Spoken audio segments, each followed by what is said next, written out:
So welcome everyone, a warm welcome to all of you who have joined us today.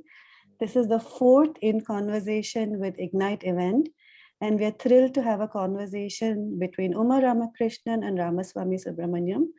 We're going to move into this conversation shortly, but while people are joining, while more participants are joining this webinar, we're just going to flash through a few screens that tell you a little bit about the speaker, the moderator for today's session, and the organizations who are putting together this event, this In Conversation with Ignite event. So just another half a minute or so, and then we'll move on to the conversation for today. Thank you.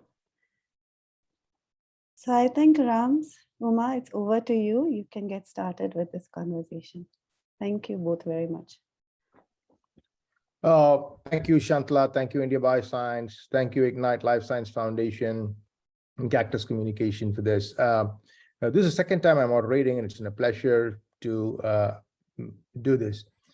Specifically, it's a pleasure to have to do this with Uma, because I met Uma when she just joined NCBS, and she was young, ambitious, passionate. I've seen her pursue, work very hard, and be very, very successful in what she does. What she started with was a lofty goal, and I'm very proud that I've known her and seen her go from being this young, passionate person to be this extremely successful, well-acclaimed scientist. Instead of doing a formal introduction of Uma, we're going to do this differently. As I normally do, I'm going to ask her questions, and she's going to introduce herself. And the introduction is question I have for Uma is, you have a very famous father. There's name recognition. He's a very famous physicist. And normally, the dad's of physicists becomes physicists who work on electrons and small things. You went from there to studying ecology, which is very large and very big. Tell us about how you ended up doing what you do. So thanks for that introduction, Rams, and all the praise. Really happy to be here. And, I guess I always loved animals. That probably sounds really childish, but I really loved animals, and I was always really curious about animals. And I kind of wanted to understand why they do what they do. So I guess I was really just motivated by curiosity. And then along the way, I thought about, okay, how's the best way to do this? What can I bring to the table, and so on. These kind of more detailed or mature kind of thought processes came a little later. But the core motivation is always a fascination by the natural world. I was lucky to grow up in the Institute of Science campus. And, behind our, quarters, there was sometimes a python. There was a lot of biodiversity on the campus. It was quite green. And so, I just loved animals. I took every opportunity to go to zoos to see animals. When we were young, we traveled around the country. And that is something which I think I do get from my father, is a passion for travel and to see different places. And so, having kind of absorbed the Western Ghats and its biodiversity, and also very importantly, my best friend growing up in school was Gauri Gadgil, whose father is Madhav Gadgil, and who's a famous ecologist. So hanging around their house and listening to conversations about ecology, just kind of, it just happened that I ended up trying to, scientifically pursue this interest in animals through a lens of ecology. So that's interesting. But while you're interested in animals, and people who study ecology are people who think big, right? They think about plants, they think about forests, they think about animals. They don't understand molecular biology. They don't understand genetics, and they don't know this. They don't realize that there is a connection between the small things and the techniques that have kind of came up while you were probably in high school. It didn't exist for the previous generation of ecologists, right? And many of these tools came up. Tell us a little bit about where you studied, how you studied, and how is it that you not only followed your passion, but managed to integrate extremely new modern tools into your research. How do you prepare yourself to do something like that? So that's actually a challenge, and I have to say that you're right. I mean, molecular ecology, which is using molecular approaches to interrogate ecology, is a relatively new field. And it so happened that when I was in my undergraduate, my bachelor's, first of all, I realized early on that I was interested in ecology, and I also realized that ecology is pretty quantitative. So that, and the fact that I can't draw very well. And I noticed that the students who are doing chemistry, botany, and zoology were doing a lot of illustrations by hand, which I knew I would fail at. So I realized that it would be better to actually pursue a bachelor's degree, which included math and physics and chemistry. There was no option to do math and biology together at the time. There were no ICERs. There were no kind of interdisciplinary programs available. And so I, in a sense, I took a plunge and did a bachelor's in physics, chemistry, and math. And then, while doing that, I volunteered. I did some research in the Center for Ecological Sciences on social insects with Raghavendra Gadakar. And, just watching things was not satisfying. Like, I could watch things and I could observe things, but it wasn't, I felt like I wasn't really able to understand enough that I wanted to understand. I was really curious about relationships between wasps, in the wasp nest, and so on and so forth. And at that time, this field of molecular ecology using molecular tools was just coming up. And I happened to get my hands on, again, just by luck. Someone was traveling to the US and they brought this book for me. It's called Natural History, Molecular Markers and Evolution. It's a famous book by John Avis. And reading that book, I realized that, molecular tools can help us understand so many things about evolution, deep time, very recent things like paternity and so on. And I felt that, however long you watch an elephant, it's very difficult to figure out, how successful, say, tuskless males are compared to tuskers, right? But if you have molecular tools, you can actually investigate these questions much more rapidly. So I guess that's what I thought. And then at that time, so because I realized I wanted to use molecular methods, I needed to get back into biology after my bachelor's. The only bachelor's I was eligible for was master's in biotechnology, which is what I did at Pune University. But then finally in my PhD, I was able to go into an ecology evolution program and actually study this integration. So because I wasn't able to study these things together, I did them sequentially. And as a result, I actually have every single degree in a different subject. So it would be very hard for me, for example, to get a job in a university because I won't know which department to go to. Yeah, I mean, I completely understand that, because when I applied after my PhD, when I applied for a job to the University of Pune, the biology department sent my thing to physics because I have a degree in physics. And the physics department said, oh, he has a master's in physics, but he has never done any physics research, so he can't work here. So neither department would give me a job, right? So I understand that. So tell us a little bit more about what do you do for your PhD, and how do you decide where to go for a PhD, and how much what are the things that during your PhD life that influenced your future research programs, and how you think? Great. Yeah, so I have to say that, again, after finishing my master's, I spent a year doing research on elephants with Sukumar.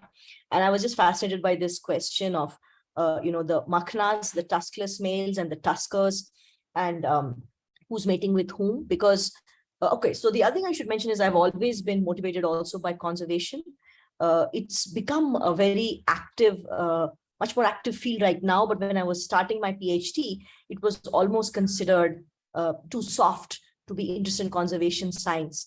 But what I saw in the field working in Periyar, in Mudumalai, is that the sex ratio of males to females was very different based on whether there were more tuskers or tuskless males in the population. If the population has many tuskless males, the hunting pressure on males is lower because poachers are obviously going for the ivory, they're going for the tusks.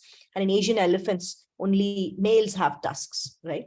So I was interested in this also because it impacts the future of these populations. If you have a population with lots of tuskless males and they're all reproducing, then it's fine. But on the other hand, if females are only reproducing with tuskers, then you have a problem. Poaching is going to impact the population significantly. So this was the kind of premise. And then so I chose to look for molecular ecology programs, but specifically professors who were interested in my continuing work in India on elephants. So that was my goal, to do that for a PhD. And so as a result, I went to UC San Diego to work with David Woodruff, who'd worked in Thailand on elephants. So he was kind of open to this. But it so happened that that year, 1998, India tested nuclear weapons and sanctions were declared on India. And one thing I didn't know as a student going into the US system, when you want to do something different from your advisor, you have to work to get grants to support that kind of work. So then all my dreams were crashed. Like there was no way I was going to work on elephants. So I basically had a really, I would say, a disastrous PhD. I just worked with whomever I could. I had a great learning experience. I worked with the National Marine Fisheries Service on gray whales. I collaborated with Susan Alberts from Duke University on baboons. But I ended up doing more kind of modeling and some lab work, some genetics, but not much field work. So the work in my lab today really involves all three: a lot of field work to collect samples and do observations, lab work, which is now mostly next generation sequencing, and finally a lot of analysis because our data sets are very large. So I guess, I would say, and that's something which I think is really important for young people to know, that, sometimes it's not like you do well always. You don't have to have a stellar time. I had a really bad PhD. I quit almost every day. I thought about quitting, but I just thought, okay, I need to finish because I'm here in this country, in another country, and I can't just quit and go home. And somehow I kind of eked out a PhD from there. But I got really lucky in my postdoc where I worked with two very inspiring, very different young scientists, one in biology, Elizabeth Hadley, and another one in anthropology, Joanna Mountain, both at Stanford University. And they were so enthusiastic that I really, learned a lot and grew so that, that kind of really opened up my world. So there's an interesting question from the audience, which I think relates to this. Now, this is the last personal question, then we'll move to science, okay? The question is, if you're going through a hard time, especially as an Indian woman, there is a pressure to then use it as an excuse to quit science and not continue science, but you perceived. So what is it that kept you motivated? And especially also knowing that, look, I know I'm going to have a tough time getting a job doing something that is not the mainstream in India, because in the mainstream in India was physics, chemistry, biology, engineering, medicine, right? And you're doing something else. So what is it that kept you motivated? I mean, I know I really, I think that some of it is just like not giving up. Just I don't like to accept failure. I mean, that may sound a little arrogant. It's not meant to be. It's just that I don't like to give up. So I'd like to keep trying. And the other thing is that I do believe that oh, I'm so sorry. Sorry, my phone was not on silent. I do believe that it's really important to have a diversity of fields. And I don't think what I do is less or less important or anything like that. I strongly believe that science is really driven by scientists. It's a very individualistic profession. It's driven by your passion, your interest. And if you can, work, you can do research successfully, you can get students, you can raise money. So then, I mean, that science is fine. So I think that I just felt like it's really important. It's very interesting to me. It's really important for India to have this kind of work. And I always, of course, wanted to come back to India. I always wanted to work in India. So I just giving up was not an option somehow. So let me ask you switch to science and ask you a science question. We talked about combining, ecology and molecular tools, and often you call the tiger lady, right? Because of the sequencing of tiger faces. So tell us about how you came up with the idea. What is it that you did? And what was the impact of the research in making ecological decisions for the government, for example?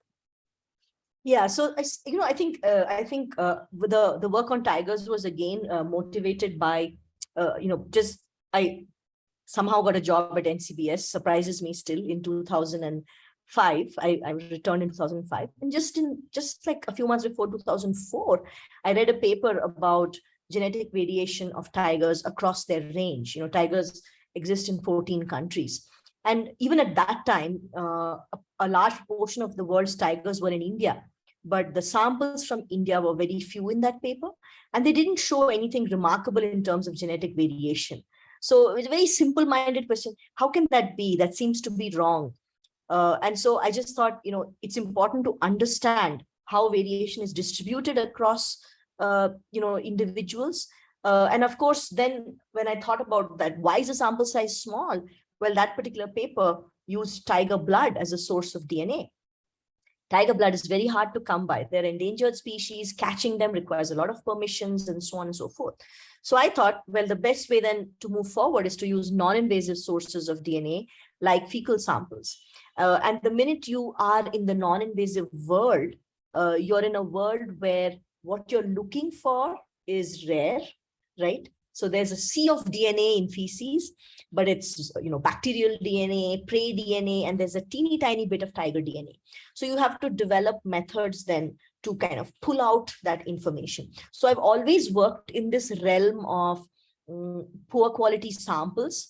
For example, now we do work on emerging infectious diseases, where hopefully from say blood samples of rodents or oral swabs of rodents or bats, we're trying to look at bacterial DNA or viral RNA.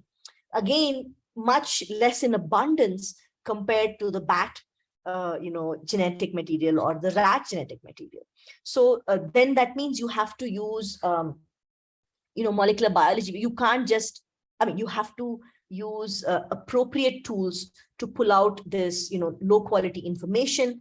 It's a lot of effort. Again, it becomes an effort game. Your DNA is fragmented. You need to do many PCRs or lots of experiments to amass even a little bit of data. So it pushes you into a certain kind of world of molecular biology also. And that is something which I embrace because I also like things which are challenging. So for example, I would not be particularly excited to look at, population structure of Drosophila across India. It's an important question, but I really like questions which are a little challenging. And this really seemed exciting to try and understand. And sorry, I didn't answer the second part of your question, which is how does this kind of work actually impact policy? I think that I'll take a minute to answer this. I think that all scientists dream and hope that their work will impact policy, but that connection is pretty far. I think that I would say that for sure our work has impacted action. So, for example, we showed connectivity or movement of tigers between Kanha and Pench, which are two protected areas in MP and Maharashtra. And this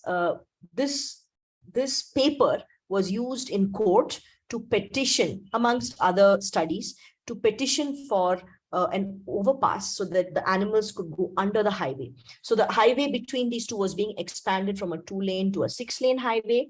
And some citizens, not us, citizens put in basically sued NHAI, National Highway Authority of India, saying, by putting in this highway, you're going to make a barrier disrupting natural movement of animals. So you have to do something about it.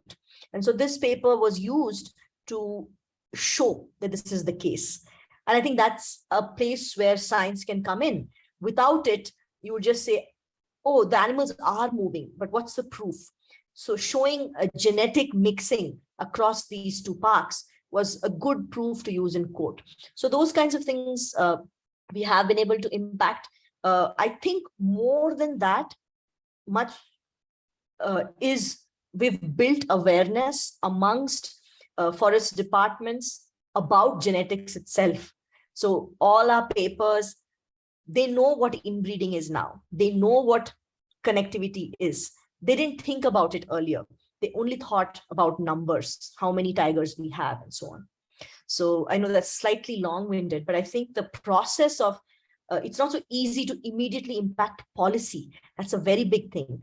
But impacting action on the ground is the first step, and building understanding of the whole area. I think that's something I'm really happy we've been able to contribute to. I lost you, you're muted. Yeah. I think that's fantastic, because this is what every scientist wants, that their research should have an impact on the real world. And it's amazing that you have actually been able to influence the real world. But I'm going to take you to the little bit of the future, right? So there's no question that climate change exists. There is no question that climate change affects the biodiversity, the ecology, the environment, and they're connected. Yet today, if somebody wants to understand this connection, if you study climate change, you're more studying weather, right? They're thinking about weather as a phenomena, and they don't study the biology. And if they study the biology, they don't understand the changes in the weather and the phenomena. Now that you are a senior person, you have influence, if you were asked, okay, how do we train people to understand the relationship? How do we train future scientists? What should we do? What should we change in our education system? And how do we think about it? Changing in the research end is easy, but how do we change the mindset of young people to get into these areas and change the education system to create new scientists in this area, which is important for us? So I think that's a really hard question. And that's why I'm asking you, right? Yeah. So, I mean, I think the reason why I think, and it's bigger than this, because I think that a lot of the challenges we are going to face globally, whether it's impacts of global change like climate or threats from emerging zoonoses, a lot of those areas are completely interdisciplinary. They require, even if you talk about science, it's only some of it.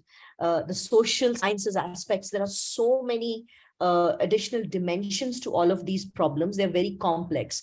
And unfortunately, in India, the divorcing of science and social science, physical sciences and biological sciences has resulted in really a poor ability for our students and younger people to think in this way.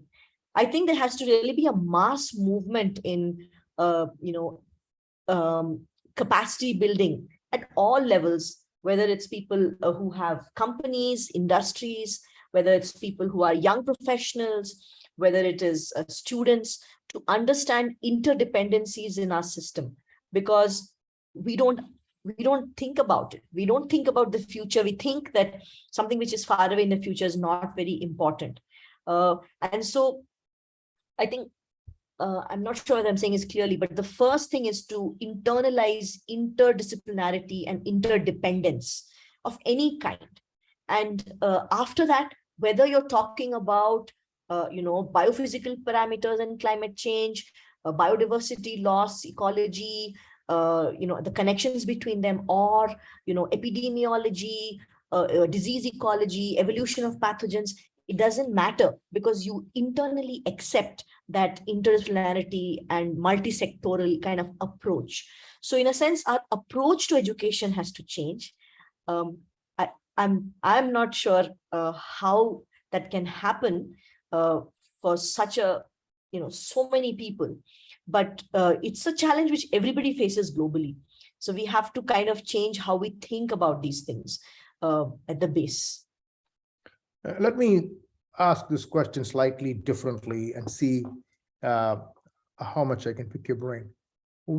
Instead of offering degrees in chemistry, biology, and physics, should we now be thinking of offering programs, a bachelor's degree in climate change, and where you can specialize in ecology, or we can offer a bachelor's degree in, say, water. Water is a thing that is very much like this. There is physical phenomena, there's biological phenomena. So why couldn't India be taking the lead in beginning to offer these kinds of programs? Because many of our universities are young. We have a lot of new universities. Instead of us following what the West did, which is to break them down more in terms of narrow scientific areas rather than in terms of the larger, broader connections. How would you do that? Why don't we do that? And what are the pros and cons of doing something like that? So I think that basics are important in these different areas. And so if I would think of it, for example, from an undergraduate perspective, I think having basic courses in the so-called traditional, disciplinary boundaries are important, but maybe upper division where we combine and, bring together multiple areas in a problem-solving approach, which is more interactive and participatory. Versus, I mean, the other thing is that we all know there's so much information, right? But it's all available, but all of our education system is about, just dishing out information, which is also no longer relevant in today's world. So more participatory, courses at the upper division where you integrate and do problem solving. Some new universities, for example, I know about Kriya University their mission is to create whatever, young people who will solve the world's problems kind of thing. And they do espouse these types of values. I don't know enough about their actual nitty-gritty of the coursework to say whether that's happening, but it will really require, it can't be lip service. It really needs to be much more than that. I also am a big fan of interdisciplinary master's programs. For example, the master's program that we have housed at NCBS, the wildlife biology and conservation, where we bring in lawyers, we bring in communicators, we bring in social scientists, all kinds of people who can't be in one place because India doesn't have those, large, very, very high quality, vibrant universities yet. But we bring them all in. Those are also, and those could be niche like global change, climate mitigation. Those could be more specialized, and those should really be like very common. Everyone should have the opportunity to do, if not a master's, a diploma in one of these things, so that you're really hit by it and you really internalize it in some way. I think I would think that would be a good strategy. And so, for example, you see IAC even has recently started a master's in biological sciences. Why? Why not? I'm not criticizing them, but it would be great to have interdisciplinary master's programs at least. I can imagine people hesitate to start, say, a bachelor's in water, but why not a master's in water? So because our undergraduate education overall in India is poor, at least at the master's level, these things can really be integrated. I'm going to put you on a spot in terms of research as well. So there is, what you're saying leads to a very interesting conundrum in research. Research is the intellectual pursuit of an individual. But if you want to do good research today, you need to know great depths and great expertise in multiple areas, which no one person can really possibly become an expert in. Now, that individual pursuit now has to become a collaborative effort. Now, how do you solve this conundrum? The future of research is changing from individual pursuit to solving large problems in a collaborative fashion. How do you make that happen? And again, I'm going to put you in a spot. I mean, today, tomorrow, in a few years' time, you're going to be directors of these institutes. How are you going to change this attitude? What are you going to do? I think that this is something, again, which really has to be internalized by scientists. I mean, it's going to hit them, whether they like it or not. If you see how funding priorities are changing, it's more for, larger collaborative networks, that kind of old style, one person sitting by themselves and doing brilliant stuff. I mean, of course, it's possible, but science, the landscape of science is changing. Big insights come when large teams of people, interdisciplinary people, work together. The problem with this model is Indian science is a little young. So it's only, say, in the last 20 or so years that, for example, in biological sciences, the size of the community has grown, the funding available, though small, still has grown, and people are still in that early, like, rat race phase. Like, they want to do well individually, because there are accolades, there are awards, you do better, you look better. And science also has become professionalized in India. When, like, say, for example, when my father was a scientist, it wasn't, publishing wasn't, it's not that it was irrelevant, but it wasn't as important as it is today. It's much more professional now. You have to publish. And all of these things, I think, affect the problems that people work on. So, because when you're working in a collaborative, like a large, project, who gets credit for that? So those things also have to change. We have to be willing to be open in our evaluation systems, to give credit to everyone who's part of something big. This is also something which is not, I don't think it's so common in India. We have a penchant for, brilliance, individual brilliance. We're like, oh, that person is so brilliant. From the, oh, he got into IIT types of, thing. But how about admiring a scientist who really catalyzes teams, right? There are some people who can do it, and a lot of people just cannot do it, right? So I think that, again, that's a big mindset change which has to come. And sorry, maybe I'm being cynical, but I think it's going to come when the push from the funding comes. So already we can see that funding is changing. There's more opportunities for those who work in larger networks. And so once that becomes a real pinch point, that's when I think those changes will come. I'm going to pick on something else that you said along the way, which is the work that you did has ended up in action by the people, which would means, but you were able to communicate your work in such a way that people could pick it up. And most scientists are known to be poor communicators. Now, how much should we spend on science communication, not to talk among scientists, but to talk among people who are not scientists, because the value of science impacts entire society.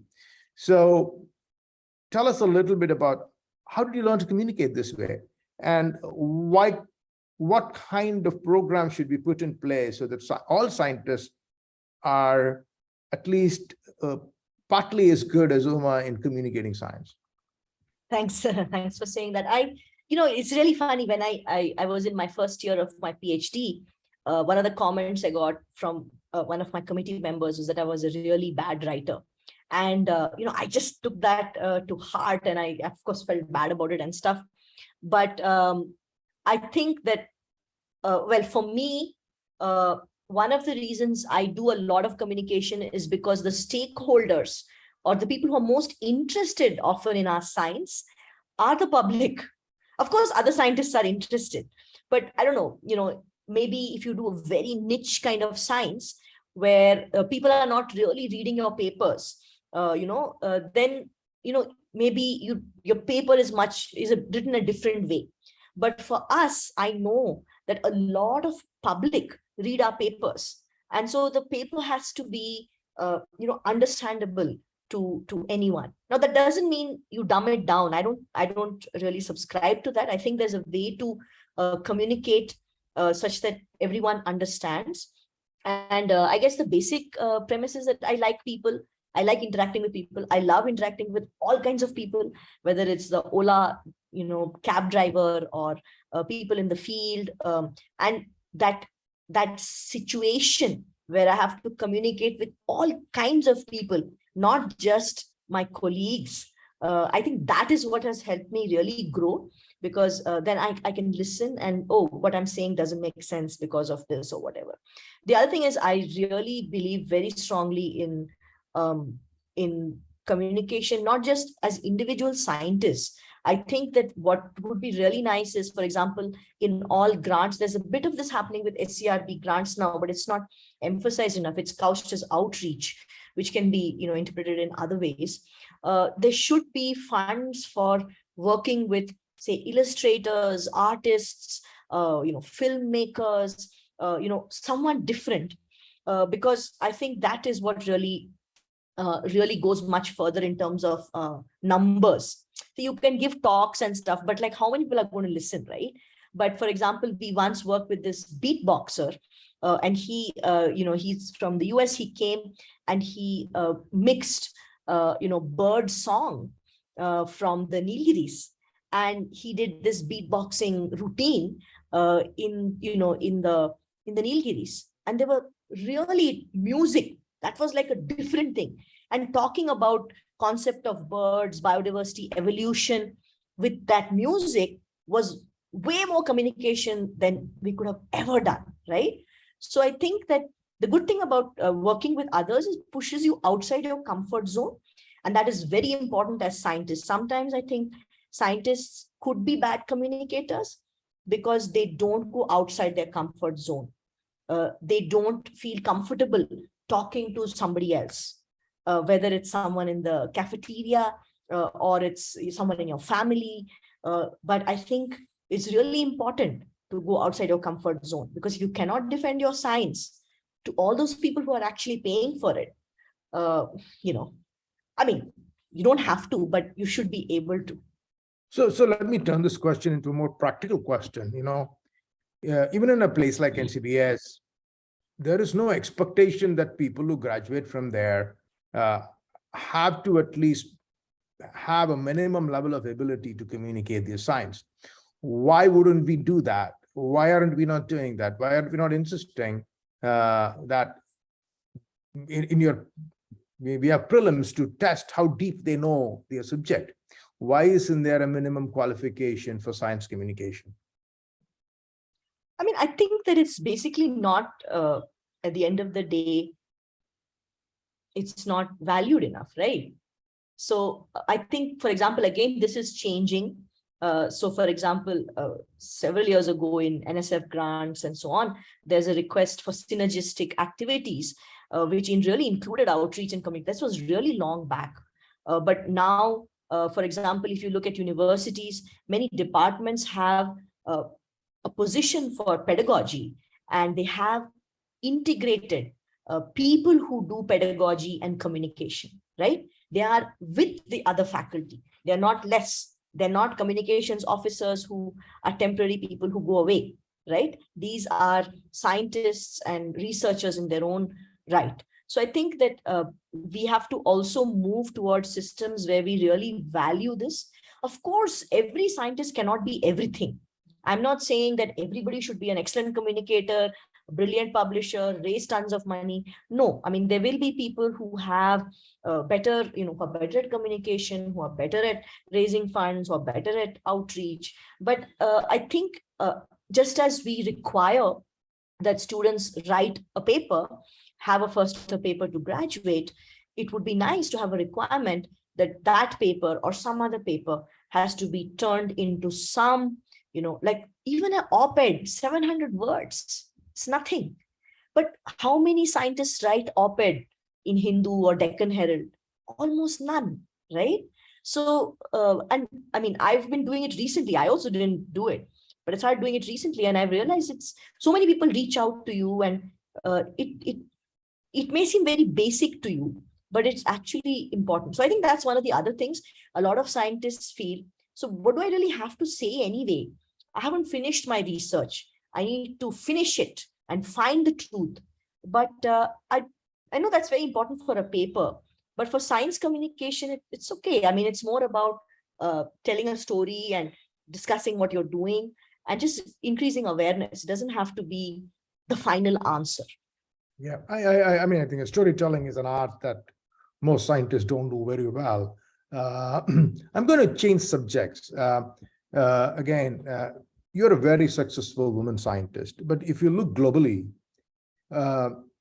if you think of a regular biology degree, even at a place like Purdue, 75% of my class is women. But then when I look at the number of full professors in the biology department here, there are 4. How did this 75% become 4, right? So there is And in the Indian context, I know it's much worse because I work very closely with the University of Ahmedabad and teach undergrads there. 95% of the class are women. There is one woman professor. So now what is happening? And I know the hurdles, and what do we do about this? Which means that we all know there is bias. So I'm going to ask you a number of questions. We can spend the next 15 minutes talking about this one by one. What are the type of biases that you faced? How did you overcome them? What advice do you have to young and aspiring women in science? I have 3 questions. So as far as what biases I faced, I've been, I guess I've been kind of lucky. I think the bias I face is more the pressure I put on myself. Okay, so basically, I think that I can't comment on other countries, but a lot of women in India, any woman in India has on her shoulders many weights which she doesn't really talk about. Maybe the weight of expectations to her family, her parents, expectations to, as a younger woman, to get married or have her own family, expectations on how to behave, expectations on what is a nice kind of science to do, so many different expectations of society. So in a sense, those are biases which society has we have internalized from society. So while I don't think I was discriminated against. And of course, I was lucky to academically grow up in NCBS, which is a much more open environment. As I get more and more senior, though, I feel like it's kind of sad to see fewer and fewer and fewer women. In a sense, the social media is bad because people are always posting pictures of whatever, something at this institute and that institute. And that asymmetry of many women in the younger audience or in the younger age group and very few in these more senior age groups is very, very stark. I think that that's also a social transition which is happening. Probably in 20 years, that will not be the case. We will have women in all different demographics in academia as well. But I think that a lot of those biases, even if they are not, when we think about bias, you think about it as like, oh, someone didn't select this person or something like that, very dramatic. But these are internalized expectations, which also pull women down, because then you expect that you should be a brilliant woman scientist, an amazing daughter, a fantastic wife, etc., etc., all of them, right? And sometimes that pressure is very hard to take. And a lot of several women feel that since they can't do it, they don't have the confidence, they drop out. So I think that is something which is, it's not, I would say it is a bias in a way. No. So I know you. I know you have all of those pressures. How do you deal with it? And yet be balance your life, your career, how do you do that? So that what lessons can you tell people? What tips can you people give the women in the audience? Look, this is how I managed it. There's no one shoes that fits all, but here are some things I did. Yeah. So I think so. Basically, I think like the best part about academia for me is really the lab. Working with the students and the postdocs. So it's like a team. So I guess I rely a lot on my team, and I don't feel like it's me, it's all of us together. And so I think that's like a big deal for me, is that takes a lot of pressure off. And as far as, the other things, I think it took me a while to understand, okay, I need to, I need to do so much. And of course, more is always good, but I should not be judging myself every day on being perfect in every one of those things. Some days I'll be a better scientist, some days I'll be a better mother, other days a better wife or a daughter. And I'm doing everything. There will be compromise, in those things. So don't judge yourself too harshly.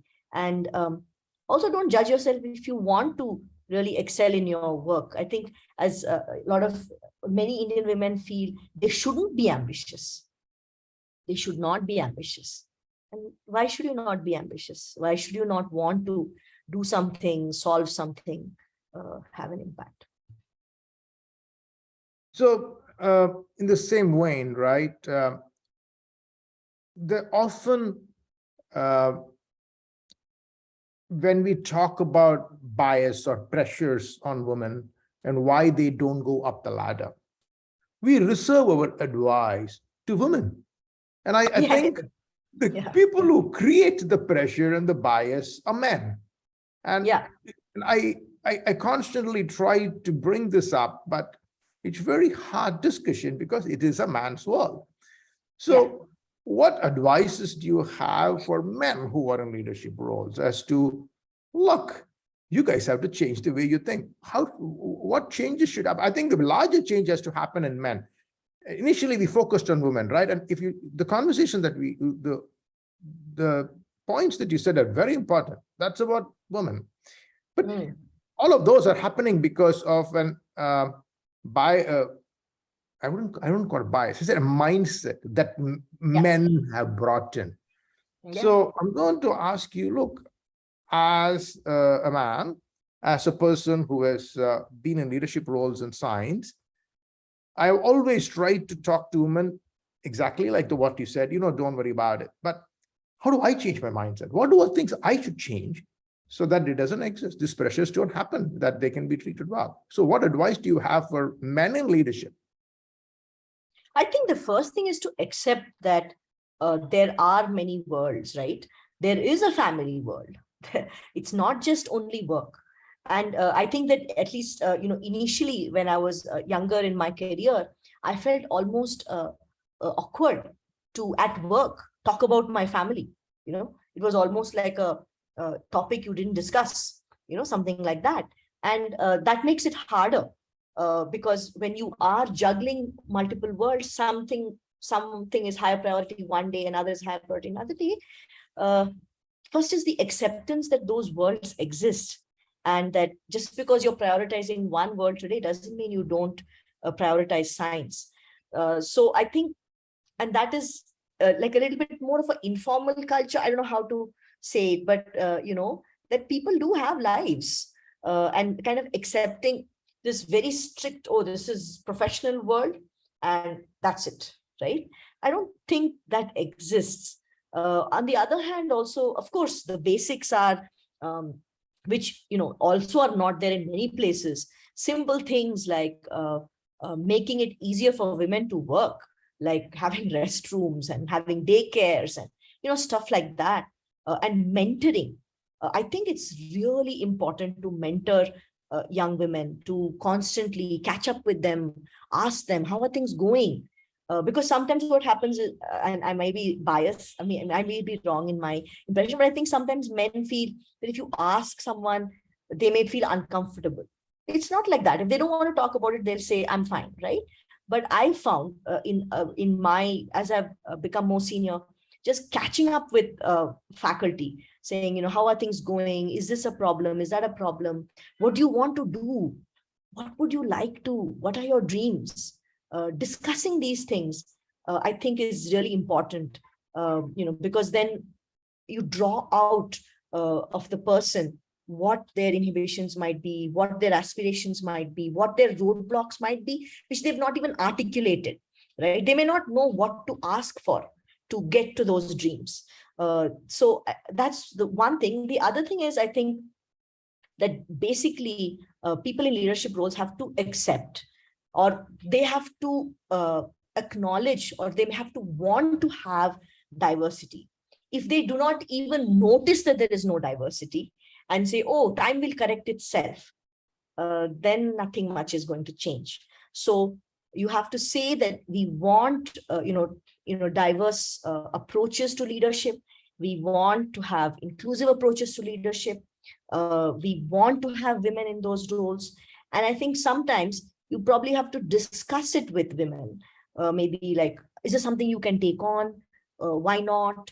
Why? You can't just keep everything under wraps. It can't be mysterious.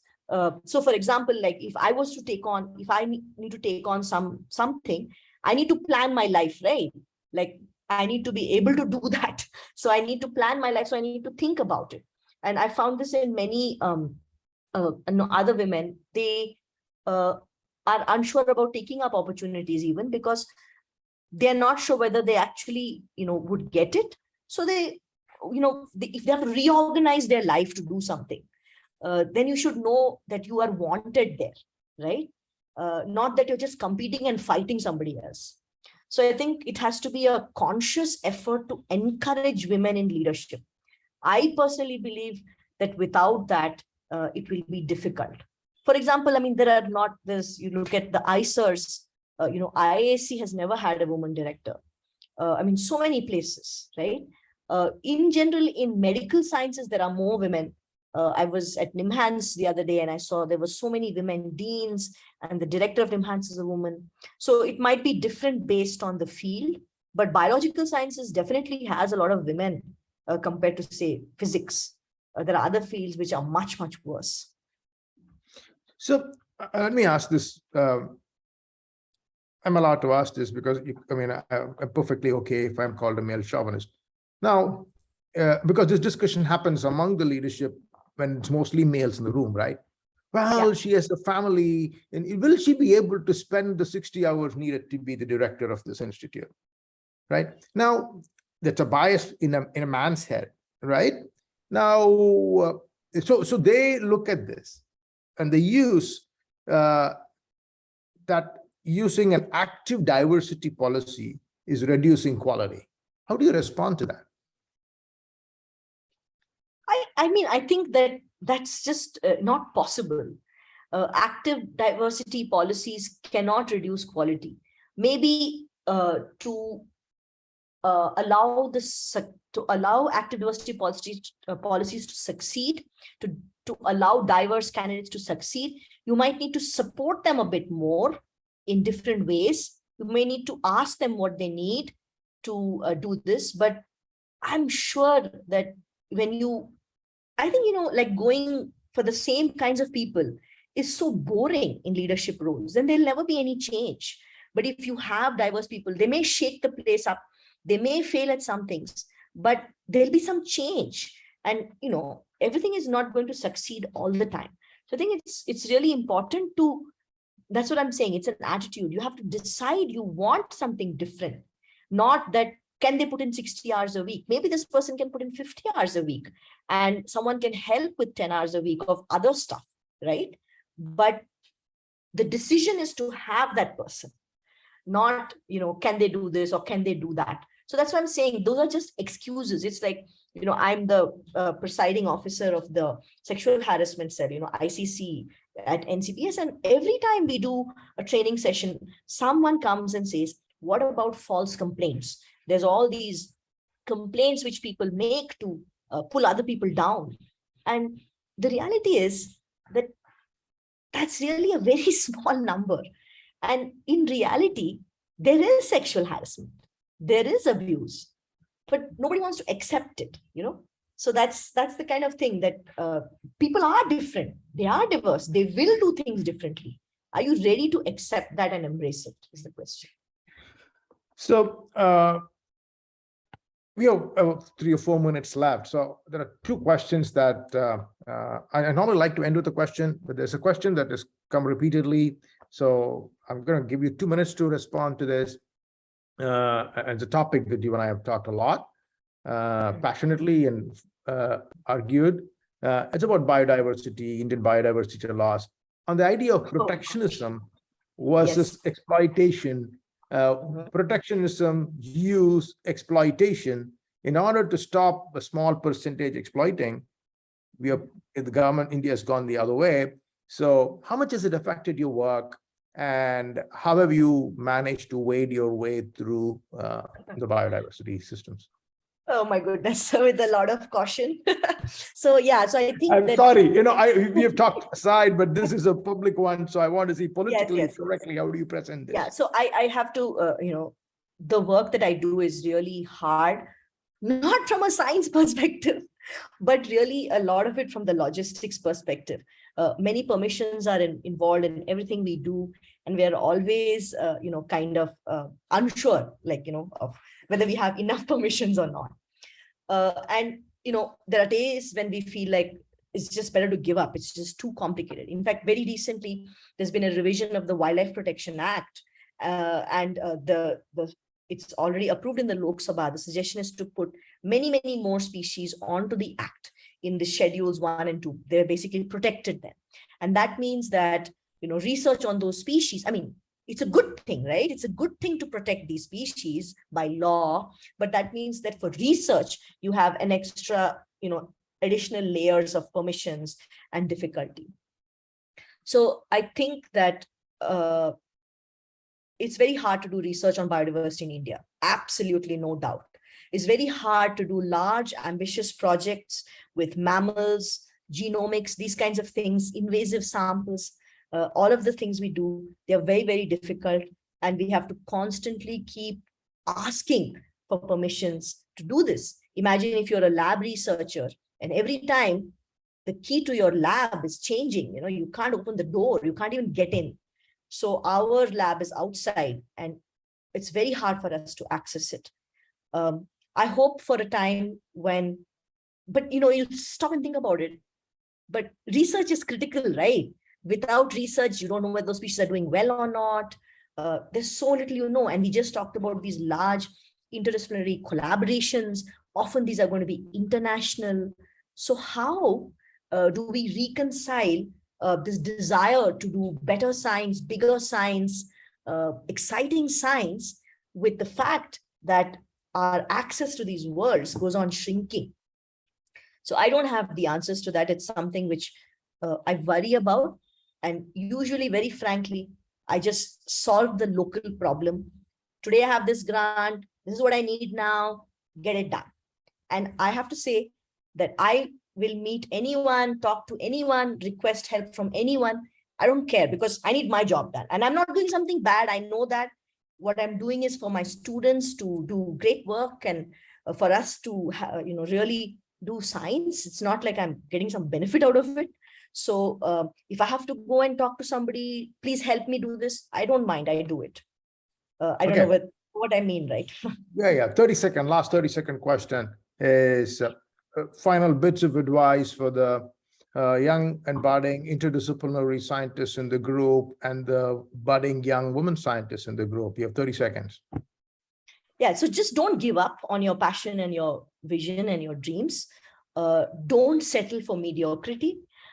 Push for something exceptional, different, wild, unexplored, because it's those ideas which will keep you awake and keep you motivated to keep going. You might say, okay, it's easy to do this now and I'll do it, but it won't catch your fantasy for a long time. And science is the long run. It's about being there for the long run. Oh, perfect. I mean, that's a very nice closing statement. People often think of science as a sprint. Science is really a marathon that you have to prepare yourself to run. Thank you very much, Uma. It's wonderful as usual talking to you. It's such a pleasure. And congratulations on all the eclodes and all the stuff that you've done. And wish you many, many more successes to come. Thank you very much. And over to Shantala. Yeah, thank you. Thank you, Uma and Rams, for this so much energetic plus engaging discussion on the young Indian scientific ecosystem. I totally echo Uma's thought on having some funding in each grant for science communication and that we should do more and more science communication. So thank you for joining us today. Thank you all the participants for joining us today. This is a webinar series organized in collaboration in partnership with Ignite Life Science Foundation and Cactus Communications. So this happens once in 2 months. So hopefully the next webinar will happen in October. Once it is announced, we will send email to all of you, all the participants, all the registrants, and hope you will join there as well. Thank you for joining. And also one more announcement, for each webinar, we select 2 participants who ask the best questions. So the awardees for today's session will be informed by emails by Ignite. Thank you all. See you again. Bye-bye. Bye. Thanks. Bye.